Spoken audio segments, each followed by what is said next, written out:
Okay, we have come to the end of 8 days of public hearings. Over 3 weeks, we've heard from 69 witnesses, including local and overseas experts, technology and media companies, community groups, civil society members, students, and other members of the public, and one protester. There was extensive involvement and robust engagement, and it reflects our sincerity to consult widely and to engage deeply on the issue, so to properly understand the problem and recommend solutions that would best serve Singapore and Singaporeans. Now, over 3 weeks, we have received evidence from all aspects of our terms of reference. We heard firsthand how deliberate online falsehoods are a real and serious problem and how they can harm national security, racial and religious harmony, public institutions, and democratic processes. We learned about how digital technologies have made it easier, cheaper, and more profitable to create and to spread falsehoods, and how technology and our heuristic tendencies have made them harder to counter. We heard how there is no one silver bullet, and how we need a whole suite of different measures to address this complex problem, including public education, media literacy, fact-checking, quality journalism, technology, and legislation. We discussed how the government, media, technology companies, and the community need to work together to tackle what one witness refers to as the threat of our time. Specifically, we heard how organized disinformation campaigns have been incorporated into the arsenal of offensive tools employed by state actors to undermine the sovereignty and security of target states. Online falsehoods have also been used to manipulate electorates and to exploit racial and religious fault lines in society. We also heard how the drip-drip effect of falsehoods can, over the long term, undermine public trust.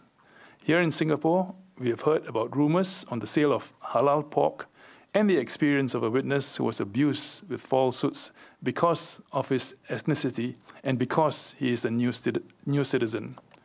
Representatives from religious and community groups also told us about their concerns about how falsehoods can be divisive in our society.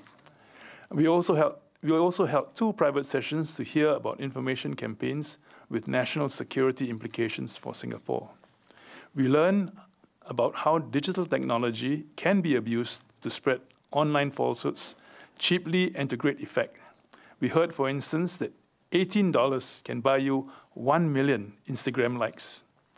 We had an extensive exchange with tech companies and social media giants who are critical players in the online world.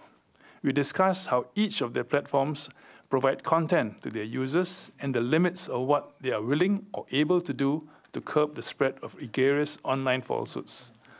Now, one possible response that Singapore can take, we heard a wide range of views, both at the level of principle as well as specific suggestions.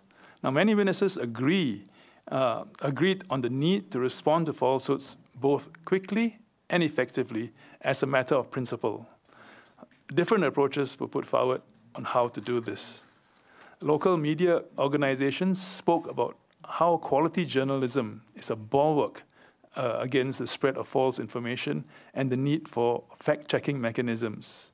Now, media literacy groups and others spoke about the need to educate all segments of the public on how to discriminate between what is factual and what it is not. The importance of free speech was a recurring theme in our hearings. We heard scholarly evidence about how free speech does not extend to the deliberate spread of falsehoods and how the online world is not a rational and egalitarian marketplace of ideas. We also discussed with many witnesses the distinction between fact and opinion, and how we are entitled to our own opinions, but not to our own facts. On the other hand, we also heard views from some civil society members against any limits to any form of expression, even if they're demonstrably false and harmful. The need for legislation was another recurring theme. We heard evidence about how current laws had limits of scope, speed, and adaptability, and why we need new legislative levers.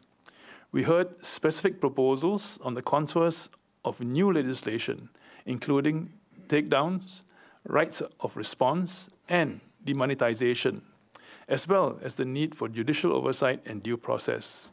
Now, some witnesses were opposed to any legislation at all, even if today's laws were inadequate in countering the harms posed by deliberate online falsehoods.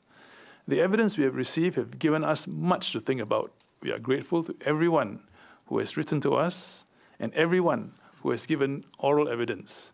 When Parliament reconvenes, we will resume our work to reflect on the evidence and to work on a report.